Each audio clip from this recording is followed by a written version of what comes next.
Buenas tardes, hermanos. Reciban un caluroso saludo de su hermano y amigo, servidor en Cristo, hermano Enrique Cantú, desde Clarksville, Tennessee, en los Estados Unidos. En esta tarde, tome su Biblia, si la tiene ahí a la mano, y si no, búsquela para que podamos meditar y regocijarnos en la palabra de Dios. En esta tarde vamos a hacer una lectura bíblica para nuestro tema de esta tarde, y va a ser en Efesios, la carta a los Efesios. Efesios capítulo 1. Vamos a leer en Efesios 1 del 1 al 12, y ahí vamos a desprender el tema de hoy. Dice en Efesios capítulo 1, comenzando en el versículo 1 hasta el 12: Pablo, apóstol de Jesucristo por la voluntad de Dios, a los santos y fieles en Cristo Jesús que están en Éfeso: gracia y paz a vosotros de Dios nuestro Padre y del Señor Jesucristo. Bendito sea el Dios y Padre de nuestro Señor Jesucristo, que nos bendijo con toda bendición espiritual en los lugares celestiales en Cristo, según nos escogió en Él antes de la fundación del mundo, para que fuésemos santos y sin mancha delante de Él, en amor habiéndonos predestinado para ser adoptados hijos suyos por medio de Jesucristo, según el puro afecto de su voluntad, para alabanza de la gloria de su gracia, con la cual nos hizo aceptos en el amado, en quien tenemos redención por su sangre, el perdón de pecados, según las riquezas de su gracia, que hizo sobreabundar para con nosotros en toda sabiduría e inteligencia, dándonos a conocer el misterio de su voluntad, según su beneplácito, el cual se había propuesto en sí mismo, de reunir todas las cosas en Cristo, en la dispensación del cumplimiento de los tiempos, así las que están en los cielos como las que están en la tierra. En él, asimismo, tuvimos herencia, habiendo sido predestinados conforme al propósito del que hace todas las cosas, según el designio de su voluntad, a fin de que seamos para alabanza de su gloria, nosotros los que primeramente esperábamos en Cristo. Vamos a orar y pedir la bendición de Dios. Padre, le rogamos en esta tarde primeramente que perdone nuestras faltas, que nos limpie de toda maldad, que nos ayude, que nos santifique. Y Padre Santo, reconocemos que usted es el Dios de toda la gloria, el Rey de reyes, Señor de señores, y reconocemos la grandeza suya, que de hecho no podemos ni siquiera comprenderla y entenderla. Rogamos que se quede con nosotros, que nos sustente, que nos enseñe. Padre, si en mi ignorancia y en mi limitación como ser humano, como hombre, hay algo que no pueda explicar o que no recuerde aquí en su palabra, yo ruego que su Santo Espíritu enseñe a aquel que está oyendo, que traiga a su mente y a su corazón inclusive otros pasajes de la Escritura donde usted le ministre. Ayúdenos y guárdenos, que su Santo Espíritu sea nuestro Maestro. En Cristo nuestro Señor le damos gracias. Amén. Mis hermanos, en esta tarde quiero hablar un tema que hablé hace unas semanas en una invitación que tuve a participar en una conferencia virtual. Y el tema que traje esa vez fue a manera de pregunta. Fue el siguiente. A manera de pregunta presentamos este tema, y la pregunta es de esta manera: ¿está Dios obligado a elegir o a salvar a los hombres? ¿Está Dios obligado a elegir para salvación o a salvar a los hombres? Refiriéndonos a todo ser humano. ¿Y cuál es la razón que presentamos este tema? Bueno, porque comencemos con una pequeña introducción aquí, primeramente. Aquí nosotros vemos en este pasaje que este pasaje nos está enseñando varias cosas, y, y entre estas cosas vemos especialmente que resalta y que de inmediato empieza a enseñarnos la doctrina de la elección incondicional, que también es llamada predestinación. Ahora, la cosa interesante que nosotros encontramos es que esta doctrina de la elección incondicional o la predestinación es muy amada por muchos cristianos, pero también es muy rechazada y hasta odiada por muchos otros. Y nuevamente lo interesante de esto es que aquellos que rechazan más fuertemente y que hasta odian esta doctrina profesan ser cristianos. Ahora, no es que nosotros querramos quitarles la salvación o que querramos descalificarlos como cristianos o que son cristianos. Pero lo que estamos diciendo es que esta resistencia y aún este odio hacia esta doctrina viene de gente salva, de gente que profesa el Señor Jesucristo o de gente que es hijo de Dios. Esto es algo muy difícil de entender y de digerir. Solamente cuando nos profundizamos en el estudio de la palabra de Dios podemos entender la verdadera naturaleza del hombre y la depravación que hay en él, como se enseña en la teología, la depravación total. ¿Cómo puede gente que cree, que conoce y que cree en Dios rechazar esta doctrina? La doctrina de la elección incondicional o predestinación. Bueno, pues es por lo que hemos mencionado, ¿no? La naturaleza del hombre, la enemistad que hay en el hombre, aún después de ser salvos. Sabemos que lo que la Biblia llama el viejo hombre en nosotros o la carne todavía tiene una lucha con la nueva naturaleza dada por Dios. Primeramente, permítame mencionar algo rápidamente. Yo creo personalmente que nosotros podemos ver al menos 3 tipos de elección en la Biblia. Y permítame aclarar o decir cuáles son. Número 1, yo creo que la Biblia enseña lo que los teólogos llaman inclusive la elección nacional. Es decir, ¿qué significa esto? Bueno, significa que Dios ha escogido solamente una nación para ser el recipiente o para recibir muchas bendiciones especiales que Él tiene reservadas para esa nación, y esta nación es la nación de Israel, la nación judía. Nosotros vemos y podemos ir rápidamente ahí a Deuteronomio, no vamos a ir a todos los pasajes que hablan de esto, pero solamente para recordar. En Deuteronomio capítulo 7, en el versículo 6, dice lo siguiente: porque tú eres pueblo santo para Jehová tu Dios. Jehová tu Dios te ha escogido para hacerle un pueblo especial, más que todos los pueblos que están sobre la tierra. Y escuche las razones, ¿por qué?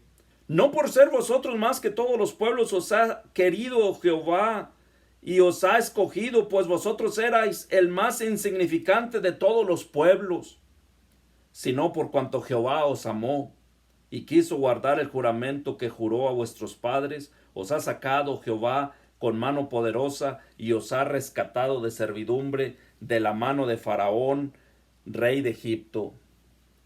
Entonces, tenga eso en mente cuando nosotros revisemos los otros tipos de elección. Estamos revisando la elección nacional. Dios escogió al pueblo de Israel, a la nación de Israel, a la nación judía, para recibir bendiciones especiales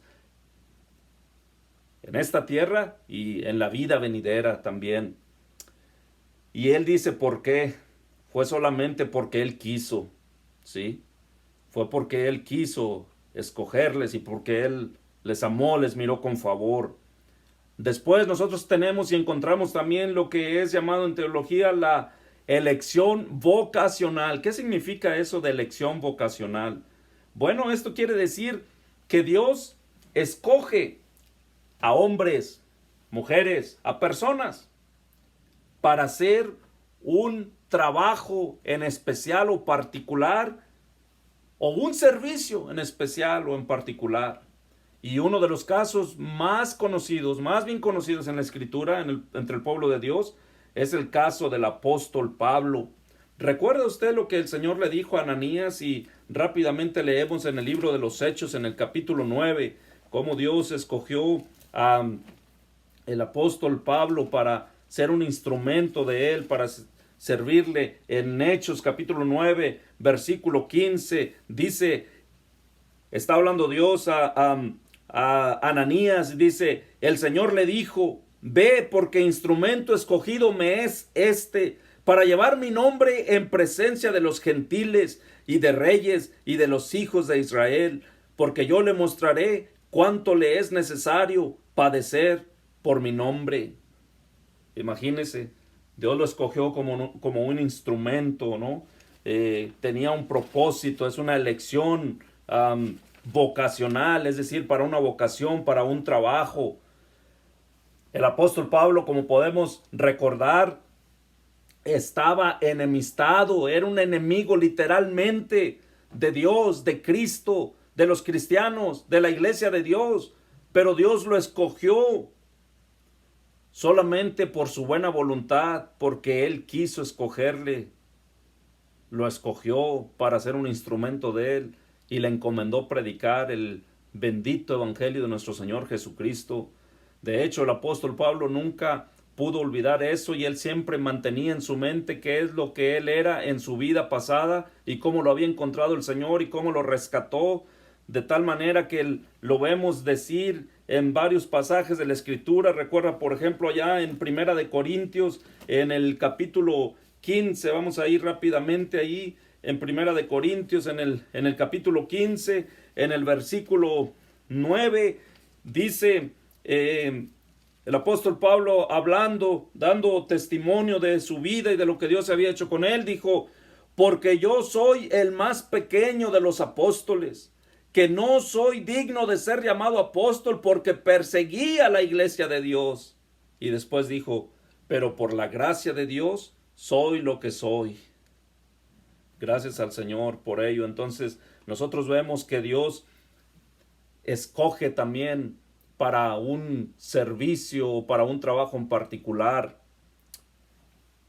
Y después, nuestra tercera elección o tipo de elección que estamos revisando, ya hablamos de la elección nacional, ya hablamos de la elección vocacional y ahora hablamos de la elección para salvación o elección soteriológica, como le llaman los teólogos, ¿no? Elección para salvación o elección soteriológica.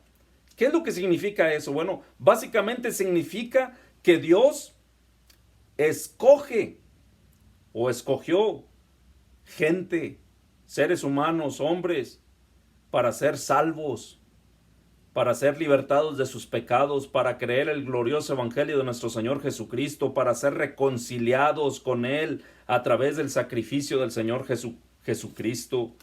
Eso es lo que significa.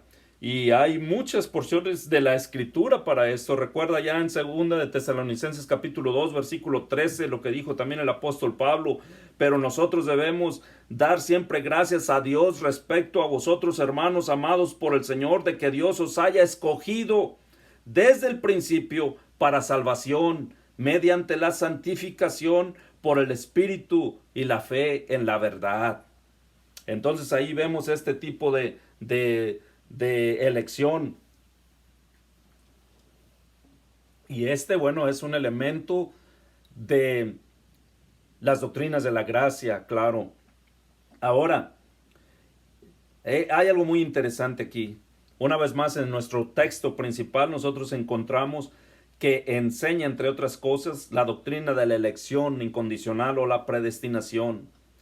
Y esta palabra elección o elegidos aparece en muchos otros pasajes. No vamos a ir a cada uno de ellos por cuestiones de tiempo. También aparece en expresiones como los escogidos de Dios, como los escogidos, como los predestinados, como ordenados, entre otras cosas. Y eso es lo que vemos nosotros aquí, ¿verdad? Ahora, una vez más, note usted esto, que el hecho de que Dios haya escogido a una nación, a Israel, como pueblo suyo y como una nación especial, un pueblo especial, no hay ninguna disputa de eso, de que Dios lo quiso hacer así, de que Él los eligió por su buena voluntad solamente.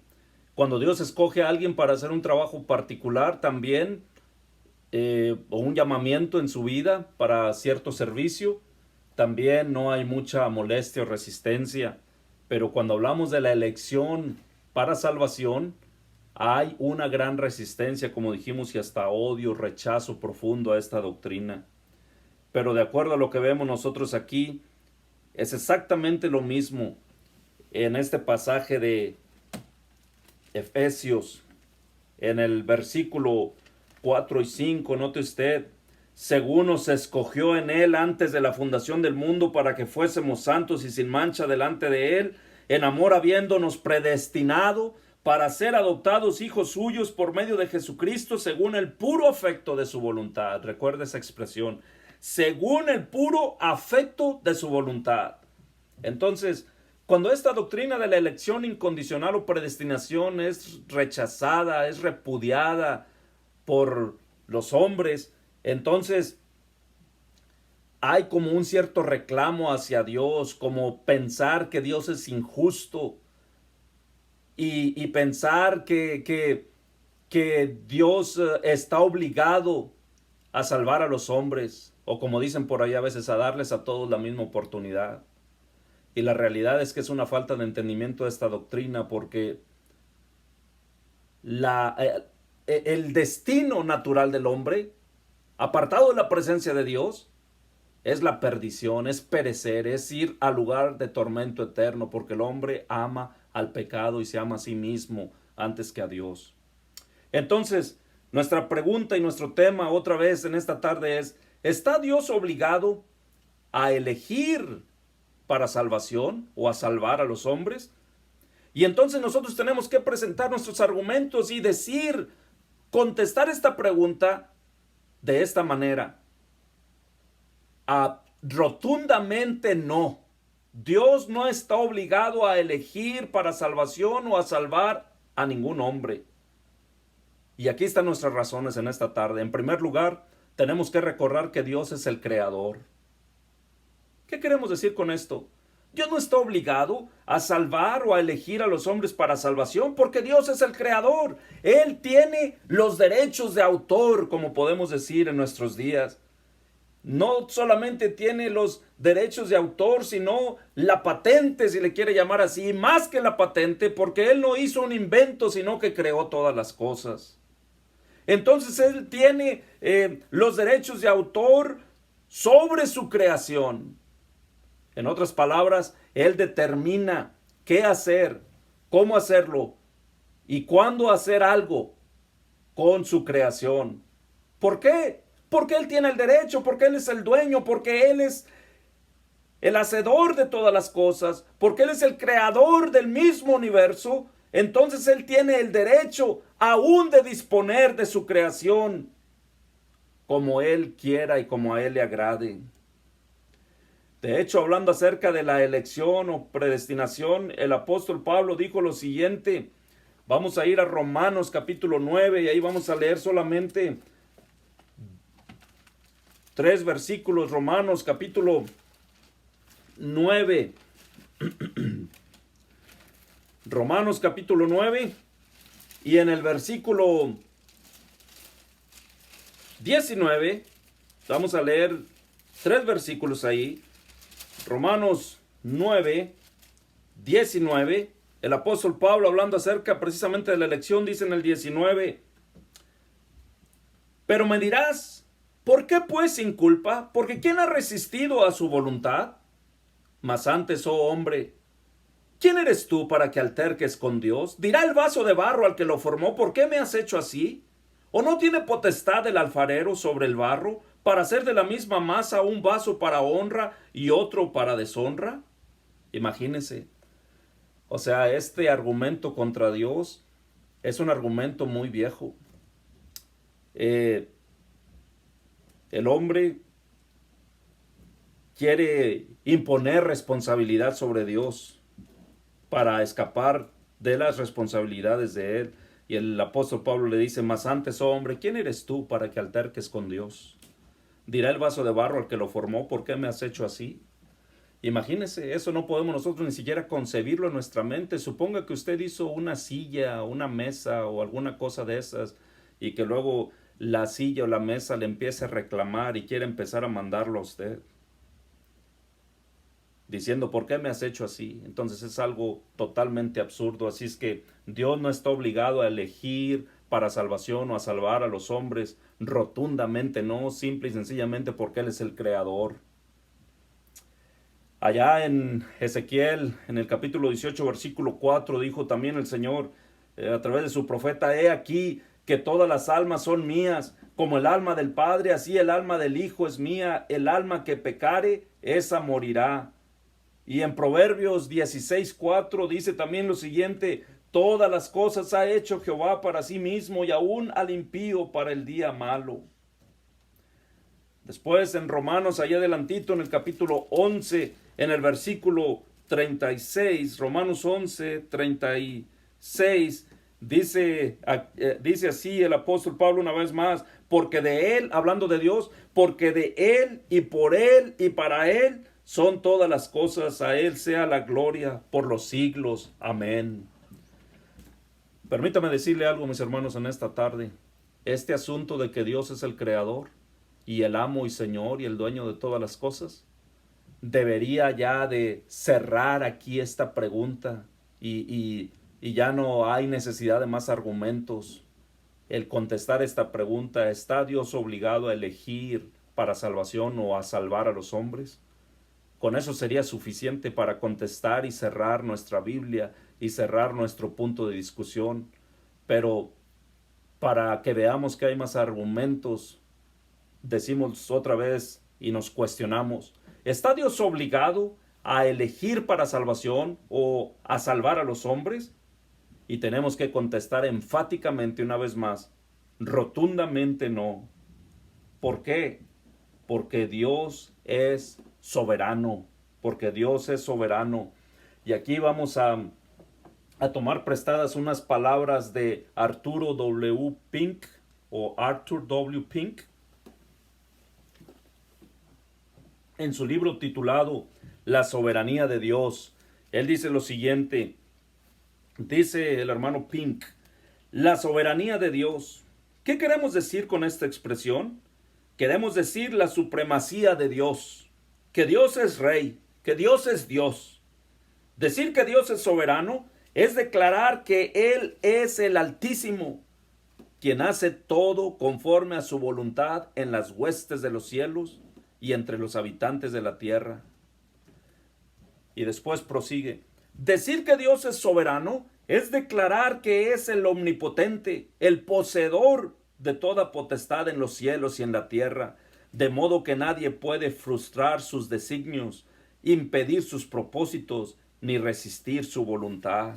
Gracias al Señor por esta definición que nos da el hermano Arturo W. Pink. Entonces, ¿está Dios obligado a elegir para salvación o a salvar a los hombres? Rotundamente no. El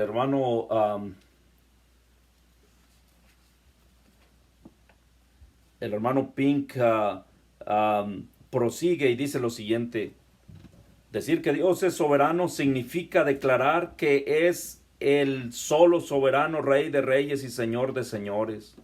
Tal es el Dios de la Biblia. Vaya definición, ¿no?, que nos da.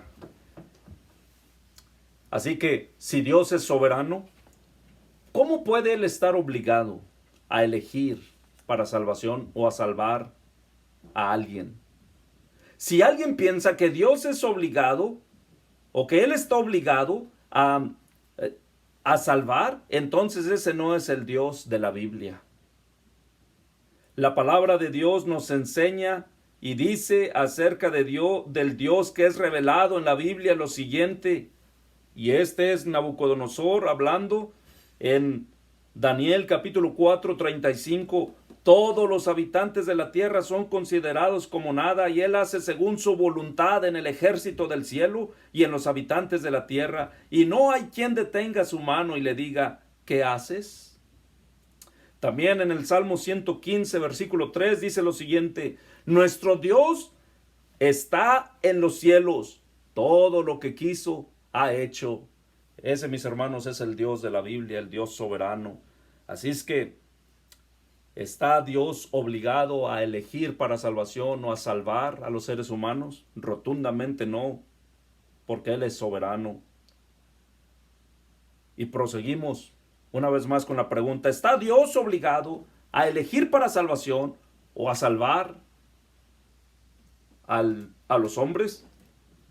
Otra vez rotundamente no. ¿Por qué? Por la rebelión del hombre, mis hermanos. ¿Qué significa esto de la rebelión del hombre? Bueno, en el diccionario se dan ciertas definiciones y una de ellas dice lo siguiente: es un hecho de violencia o de una resistencia abierta hacia un gobierno establecido o hacia un gobernante o hacia alguien que rige o gobierna o que regula las cosas. ¡Wow! ¡Qué definición!, ¿no? ¿Acaso no es esa la condición del ser humano? ¿Acaso no es esa la actitud del hombre hacia Dios?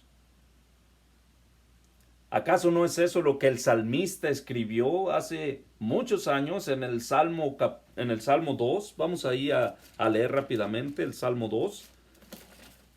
Salmo 2, versículo 1 al 3, podemos leer ahí para recordar este salmo. Salmo 2.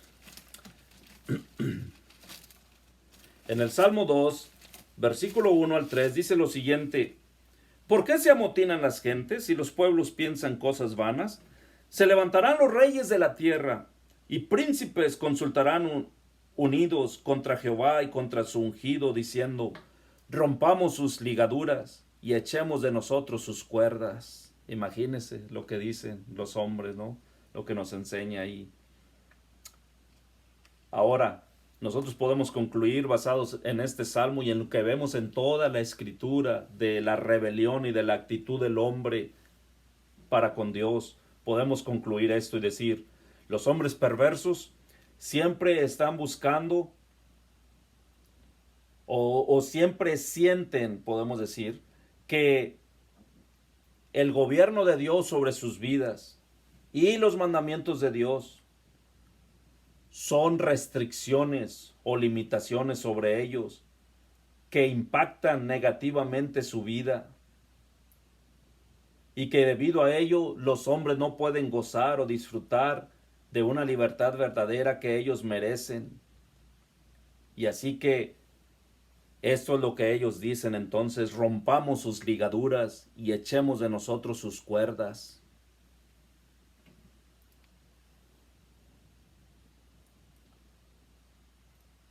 En otras palabras, están diciendo: hagamos nuestras propias reglas.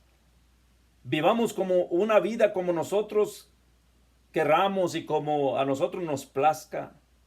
Vamos a olvidarnos acerca de ese Dios tan estricto y de esos mandamientos tan estrictos, de ese Dios que siempre nos está amenazando con castigarnos. Esa es la opinión de muchos cuando están fuera de la presencia de Dios. ¿Y cuáles son los resultados que tenemos? Bueno, lo podemos ver en nuestra sociedad, ¿no? Crímenes, asesinatos, robos, violencia, abortos, matrimonio entre gente del mismo sexo, homosexualidad, drogas y cuantas otras cosas. En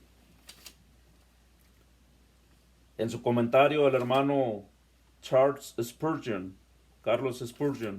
el predicador bautista británico, comentando acerca de esto, de estos versículos y de este salmo, dice lo siguiente: cuando en el versículo 3 dice: rompamos sus ligaduras y echemos de nosotros sus cuerdas, Spurgeon hace esta pregunta y dice: ¿cuál es el significado de esto? Y dice: bueno, el significado es el siguiente. Lo que están diciendo estos hombres es: seamos libres para cometer toda clase de abominación, seamos nuestros propios dioses, despojémonos de toda restricción. Qué tremendo, mis hermanos. Y luego agrega y dice, significa también, seamos nuestros propios, ya lo dijimos eso, seamos nuestros propios dioses, despojémonos de toda restricción. Oh, mis hermanos, que Dios nos ayude a tener cuidado con nuestra actitud hacia Dios. El hombre, de hecho, la enseñanza de la Biblia, está muerto en sus delitos y pecados y es un enemigo abiertamente contra Dios.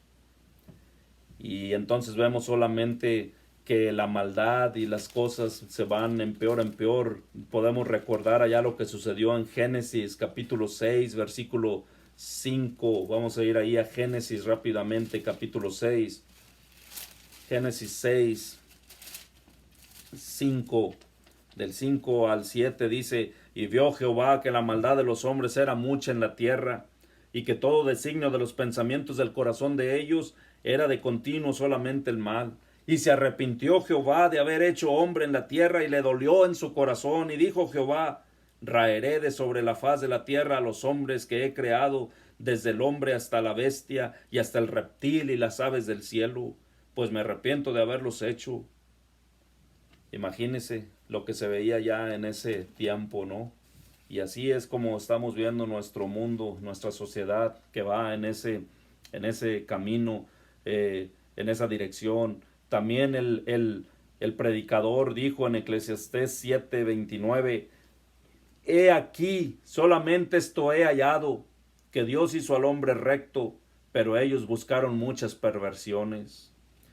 Y a nosotros como cristianos nos habla también el Señor a través del apóstol Pablo diciendo en Colosenses capítulo 1 versículo 21, y a vosotros también que erais en otro tiempo extraños y enemigos en vuestra mente, haciendo malas obras, ahora os ha reconciliado. Gracias al Señor. ¿Y cómo nos reconcilió? A través del sacrificio de Cristo nuestro Salvador.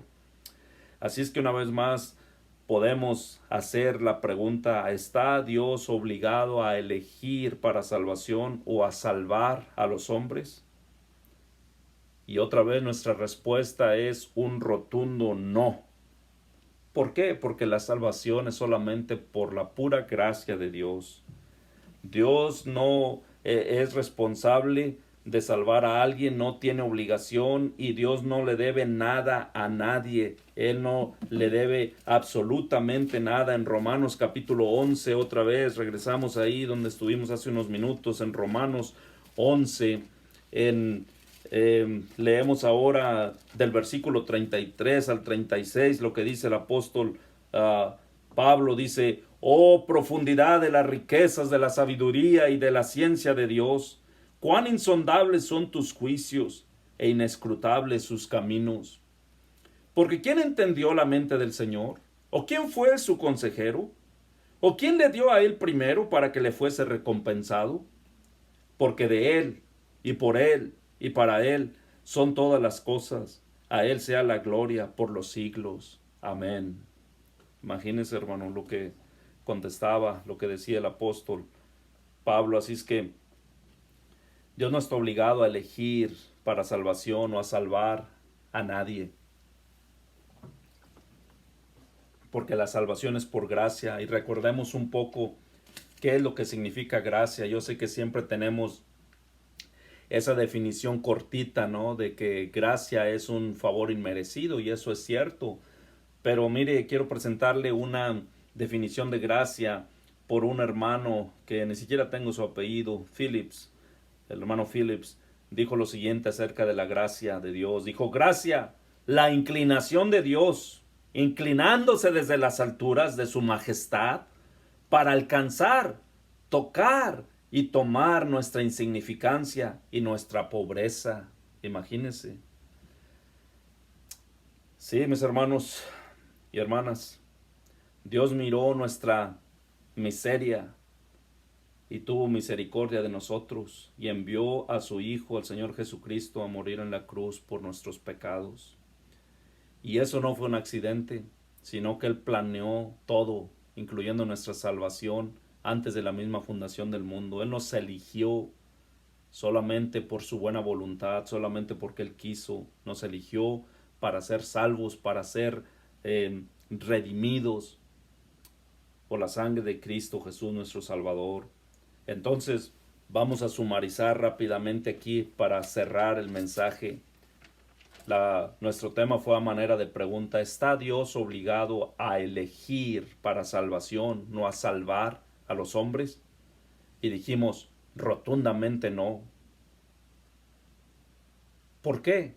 En primer lugar, porque Dios es el creador y Él tiene el derecho absoluto sobre su creación de disponer como Él quiera de su creación.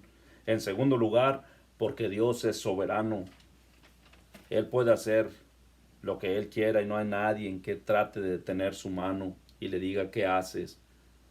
En tercer lugar, Dios no está obligado a elegir para salvación o a salvar al hombre por la rebelión que hay en el hombre, cómo él se ha rebelado ante Dios, cómo está enemistado con Dios. Y en cuarto lugar, para cerrar, ¿está Dios obligado a elegir para salvación o a salvar a los hombres? Rotundamente no, porque la salvación es solamente por la pura gracia de Dios. Así es que, para cerrar en esta tarde, la pregunta es esta: ¿es usted salvo? ¿Se ha arrepentido de sus pecados y ha venido a Cristo sabiendo que no hay nada bueno en usted y que de hecho es todo lo contrario? Que usted ha pecado, que nosotros hemos pecado y que somos solamente viles pecadores delante de la presencia de un Dios santo. Si la respuesta es sí, bueno, regocijémonos en ello, regocíjese en ello, de que ese Dios grande y temible, el Dios de toda gracia, se inclinó desde las alturas de su majestad para alcanzar, tocar, tomar nuestra insignificancia y nuestra pobreza. Porque a decir verdad, ¿quién es usted y quién soy yo para que el Dios grande y temible, el Dios de toda gloria, nos tuviera en cuenta, nos tomara en cuenta y pensara en nosotros, y no tan solo nos creara, sino que tuviera un propósito eterno en nuestras vidas y que nos salvara y nos rescatara de nuestros pecados? Si su respuesta a esta pregunta es: ¿usted salvo? ¿Es usted cristiano? Si su respuesta es no, bueno, entonces aquí está la invitación también para usted. ¿Qué es lo que le espera cuando Dios le llame ante su presencia? ¿Qué es lo que sucedería con su alma? ¿Y qué va a suceder con su alma si usted continúa en esta misma dirección, viviendo apartado de Dios y viviendo en una enemistad contra Él? Porque usted sabe en su conciencia y en el corazón, internamente, usted mismo lo sabe, que está viviendo fuera de la voluntad de Dios y está viviendo una vida que no le agrada a Dios, y usted está viviendo solamente para usted. Y entonces, si usted perece, si usted muere de esa manera, apartado, enemistado con Dios, tendrá que ir a un lugar donde habitará usted su alma eternamente separada del Dios vivo, del Dios santo, del Dios grande y temible. Y ese lugar, mi amigo, mi amiga, la Escritura, la Biblia le llama el lugar de tormento eterno, donde ahí tendrá que vivir apartado, separado de Dios, atormentado en ese lugar por los siglos de los siglos. Y cuando piense que hay una poca de esperanza, solamente será la muerte segunda para ser lanzado al lago de fuego. Así es que es algo muy, muy serio, con consecuencias eternas. Así es que le queremos animar y lo queremos invitar a que considere, a que reconsidere su vida y su relación con Dios. ¿Por qué no viene a Él en esta tarde?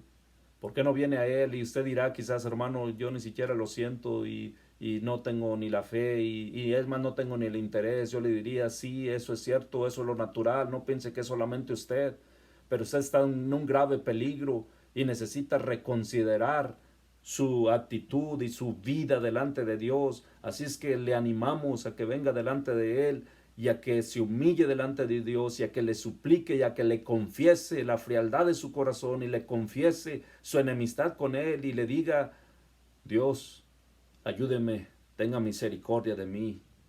¿Quién sabe si Dios en esta tarde extenderá su misericordia sobre usted y le concederá el arrepentimiento de pecados y le dará la fe salvadora para creer el bendito y glorioso evangelio de nuestro Señor Jesucristo, que Él vino a morir en la cruz por los pecadores, que colgado ahí en la cruz expiró, entregó su espíritu a Dios el Padre, pero antes de eso dijo: consumado es.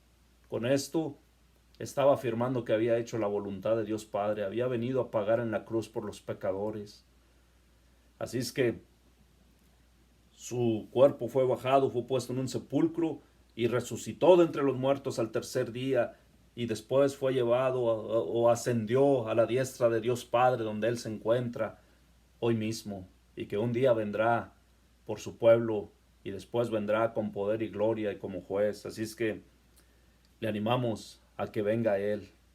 Búsquele mientras pueda ser hallado. Quizás Dios tenga misericordia de usted en esta tarde. Dios le bendiga y gracias por su tiempo y su atención.